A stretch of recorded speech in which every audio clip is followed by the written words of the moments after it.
Subscribe for daily IELTS material.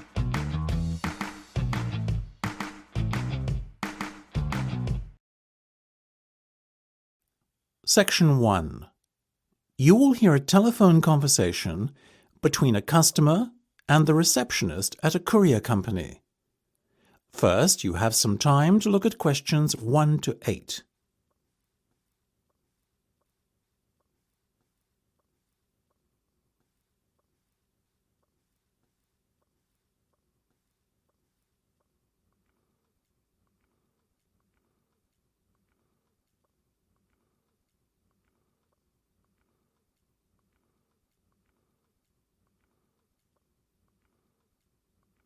You will see that there is an example that has been done for you. On this occasion only, the conversation relating to this will be played first. Good morning, this is Sam speaking. How may I help you? Hi, my name's Marco and I'm calling to inquire about sending some goods to Canada. The destination country is Canada, so you write Canada in the space provided. You should answer the questions as you listen because you will not hear the recording a second time. Listen carefully and answer questions 1 to 8. Good morning, this is Sam speaking. How may I help you? Hi, my name's Marco and I'm calling to inquire about sending some goods to Canada. No problem. What's your full name, please, Marco? My middle name is Pronto, that's P-R-O-N-T-O. Sorry, Marco, just your surname will be fine. That's all we need for the form. It's Cebriana Tori, that's C-E-B-R-I-A-N-A-T-O-R-I. Great, and your address, please? I live on Grimsby Place. Grimsby Place, okay? But wait, you mean the address from where the goods will be collected? Right. In that case, I better give you my mum and dad's address. My stuff is there temporarily until I make the move. Same street, house number 25 in Grimsby, and the postcode is GB8 6BY. Now, Marco, tell me what you'd like to have shipped. I'm moving to Canada, so I have a fairly big container for my belongings, you understand. Of course. What are the dimensions? It's 2 metres high, 1.5 across, and 3 metres long. My, that's huge. Tell me about it. Moving day is going to be a nightmare. And what will this container contain then? Well, to start with, there's my television. I'm also taking a brand new sofa bed with me, as well as my fridge, freezer and home computer. I see. That all sounds rather valuable. Do you know the total value of the goods in the container? Yeah, I estimate about £5,000. Before listening to the rest of the conversation, you have some time to look at questions 9 to 10.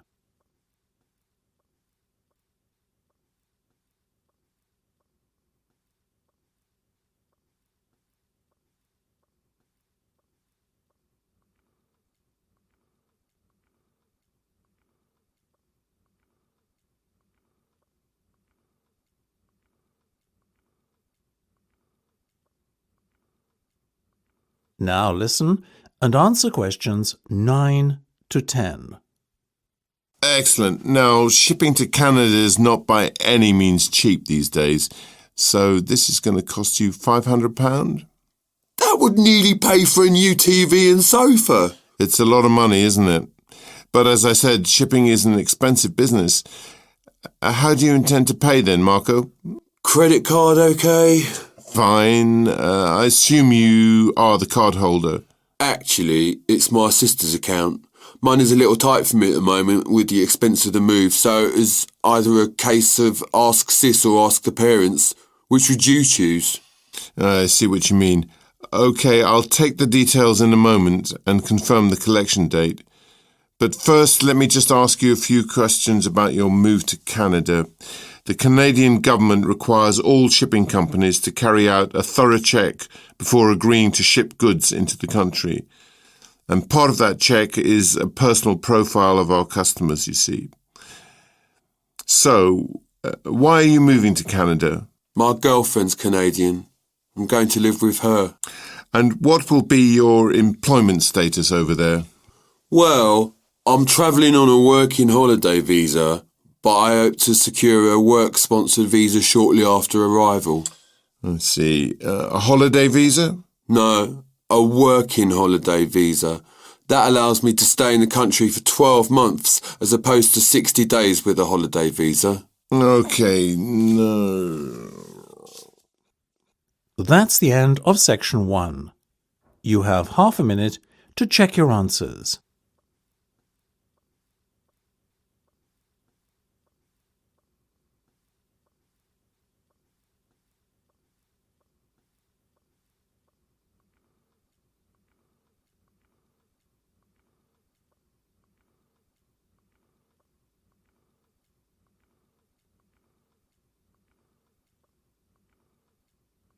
Now turn to section 2. Section 2. You will hear a guide talking to his tour group. First, you will have some time to look at questions 11 to 18.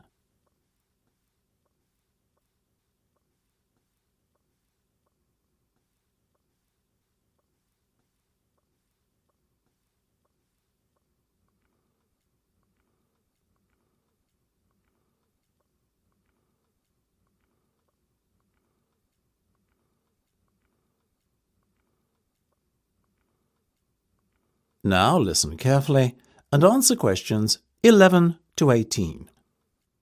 Welcome everyone to London Zoo. We're going to start our little adventure at the petting zoo. That's the enclosure just up ahead before you come to the zebras and elephants. After that, our next stop will be the African hunting dog enclosure, which is just up ahead at the fork in the path. Then we'll follow the path left. On your left, you'll see the zoo's selection of monkeys, and on the right, the panda enclosure. Then we'll take the path off to the right, leading past the aviary and on up to the birds of prey enclosure. We'll come back around the gorillas then and head down the main path towards the entrance, taking a left off that up towards the zoo's selection of big cats. On the right, we'll take a few moments to marvel at the immense size and strength of the polar bears.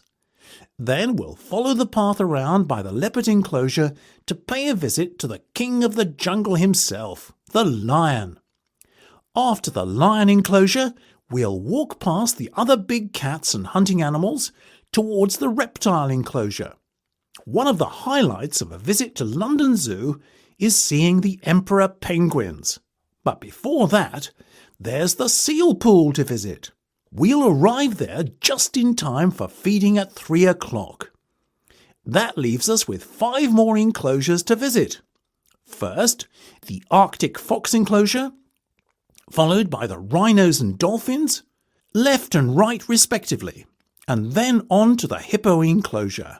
Our last stop will be the giraffes, on the way back to the entrance. Before you hear the rest of the discussion, you have some time to look at questions 19 to 20.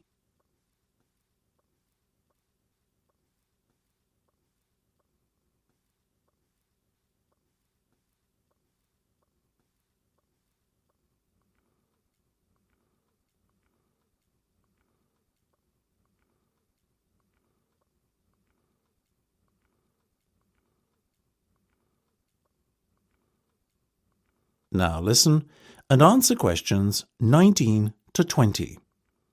Now, after our little tour, I'd like to take you all back to the information centre located at the entrance to the zoo. Here you can learn lots more about the animals you've seen during the day. As part of your tour package, I'm going to give everyone a voucher for the Zoo Cafe. That covers a light snack up to the value of £3 and tea or coffee or a soft drink for the kids. If you want to get a full meal, you will have to pay the difference. The voucher also includes a free ride on the zoo locomotive, a little train that goes all around the zoo. The little ones will love this, and I highly recommend it as a way to round off the day. Don't forget, you can purchase souvenirs in the zoo shop. As a member of this tour group, you will receive a 10% discount on all purchases under £40 in value and 20% off purchases of £40 or more.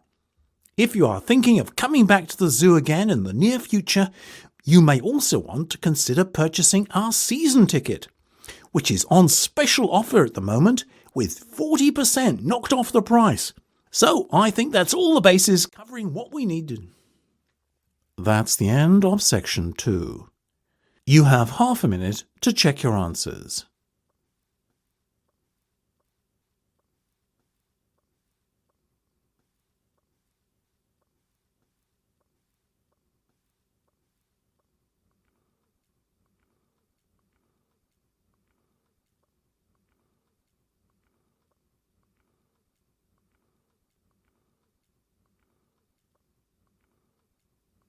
Now turn to Section 3. Section 3.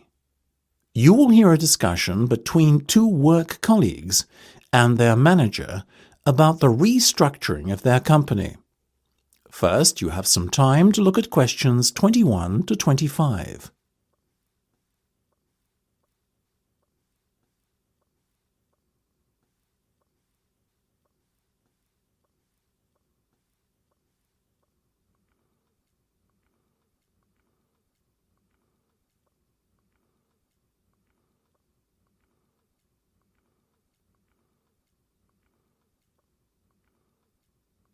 Now listen carefully and answer questions 21 to 25. Come in, both of you. I believe you wanted to talk to me about something, is that right? Yes. Basically, all the staff are concerned about what the restructuring of the company is going to mean for them. None more so than myself and Nam, as we are the newest members. As I said to all staff at the meeting last week, there's no cause for concern. There will be no compulsory redundancies. All redundancies will be on a voluntary basis. Yes, we understand that, but to tell the truth, we just want a little reassurance that our jobs are safe. Look, Anne and Penny, the company isn't going to be short-sighted and let its bright young minds go. Besides, we've already met our target for the number of voluntary redundancies we want to secure. In fact, there's a waiting list. You know as well as I do that the age profile of staff at this company needs to come down. A lot of our employees are close to retirement age and are just going through the motions until they can take their pensions. That's why we decided on this redundancy initiative. We want to encourage those that would be happy to leave to do so and employ younger, more motivated staff. I guess that makes us feel a little better, but we're also worried about the upcoming salary review. What will it mean for us? Given the fact that the company's motivation for this restructuring initiative is not to cut costs, you needn't be worried that there will be a negative effect on your salaries. We are running a very profitable business and we will reward our top performers in the upcoming review. Both of you fall into that category, so you can expect a healthy bonus and salary increase. Simple as that. That's good to know. Another thing on our minds was the fact that with all these voluntary redundancies happening in the next few months, there will be a lot of positions opening up higher in the company. What we were wondering is, will the recruitment drive be an internal or an external one? Obviously, we will recruit internally where possible. That has always been company policy. So, if you're asking me will there be opportunities to gain a promotion in the near future, then the answer is very definitely yes. The type of candidate we would be looking for has a proven track record and is performance-driven. How can we improve our chances of getting promoted then when the opportunity arises? Well, in the meantime, be prepared to take on additional responsibilities, especially those relating to the management of other members of staff. Obviously, the higher up you go in the company, the more involved you'll be in managing people. What the management team is looking for then is proof that you can work effectively with and manage other members of staff. Before you hear the rest of the discussion, you have some time to look at questions 26 to 30.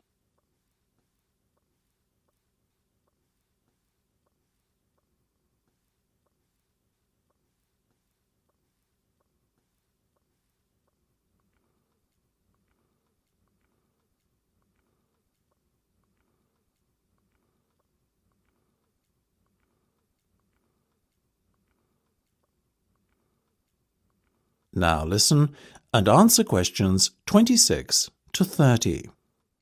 One more thing. Go on. This project you've given us to manage, is it a test of our abilities? I guess you could say it is a test of sorts, but look at it more as a chance for you to prove yourselves. Actually, now that I have you both here in private, can we talk about that a bit? Of course. OK, Penny, let's start with you. Has the timescale been agreed yet? Yes. You said we have a total of 8 weeks to bring the product to launch. So we've decided to allocate 3 weeks at the beginning to product research and prototype testing. Very good. Then after that, we are going to spend a further 3 weeks formulating our marketing strategy and doing some research and testing on a sample of the target market itself to get some feedback. And presumably the last 2 weeks will be devoted to the launch? Exactly. Now, let's talk estimated costs. Well, you've given us a total budget of £100,000. Of that, we're allocating 50% to product development and testing, a further 25% to marketing, and £25,000 will be spent on the launch. Penny, give me a breakdown of the launch costs, would you? Sure. £10,000 will be spent on hiring and decorating the venue, £10,000 will be spent on promotional work, and the remaining money will be used to pay for catering and administrative costs. I'm very happy with that, to be honest. As I said, you guys should stop worrying. You're doing a fantastic job, so keep it up. That's the end of section 3. You have half a minute to check your answers.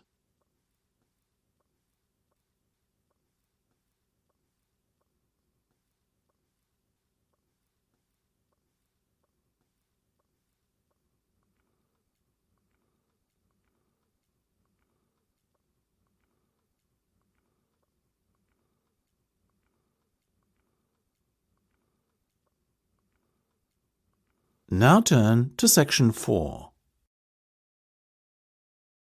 Section 4. You will hear part of a talk about how to attract birds to your garden. First, you have some time to look at questions 31 to 40.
Now listen carefully and answer questions 31 to 40.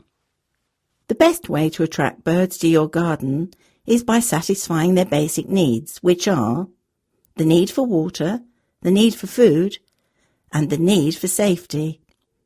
Birds drink water and bathe in it, and many also use it to make mud to build their nests. A simple bird bath, which can be nothing more complicated than a shallow dish, will therefore attract birds. Don't use tin pans, as these get hot under the heat of the sun. In fact, a cement bowl is probably going to be the most effective bath to use. But make sure that it is no more than 6.5 centimetres deep.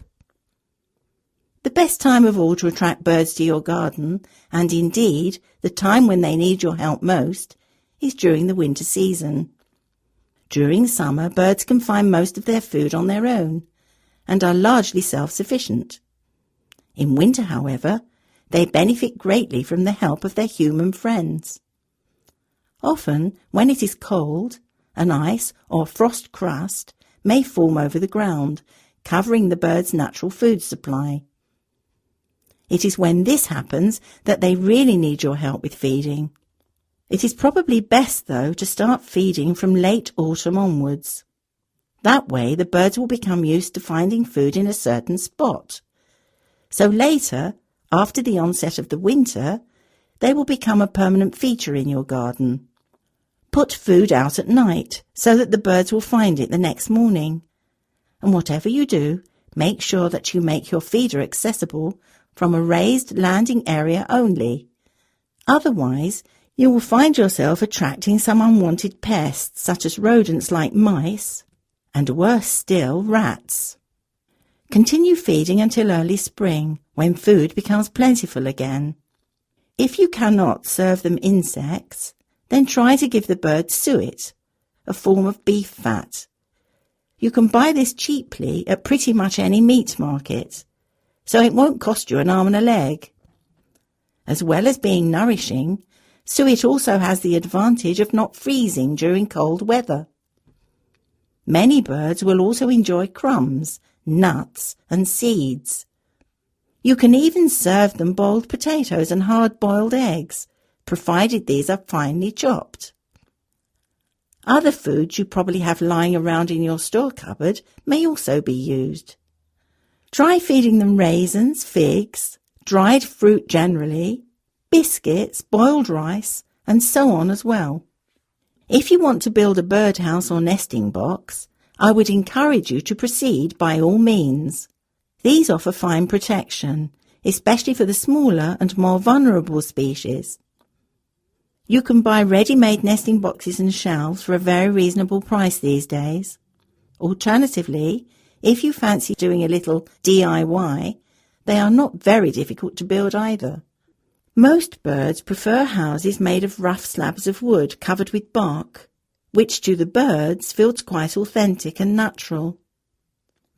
If at all possible, try to match your birdhouse to the surroundings as well. So, if you paint your birdhouse, be sure to use a dull grey-green or brown colour. The simplest type of birdhouse to construct yourself consists of a hollow branch nailed to a tree. When you are erecting your birdhouses, be sure to place them a good distance apart from one another. Few bird species enjoy nesting in close proximity to competitors of their own kind. Cleanliness is vitally important too. Your bird nest should be cleaned out yearly to make room for new nesting material to be brought in by their seasonal tenants. Early autumn is the best time to prepare your birdhouse, as the new season's chicks will have hatched and flown the coop, so to speak. Once cleaned, your birdhouses will be ready to welcome their spring visitors once they return to your neighbourhood early the next year. That is the end of section 4. You now have half a minute to check your answers.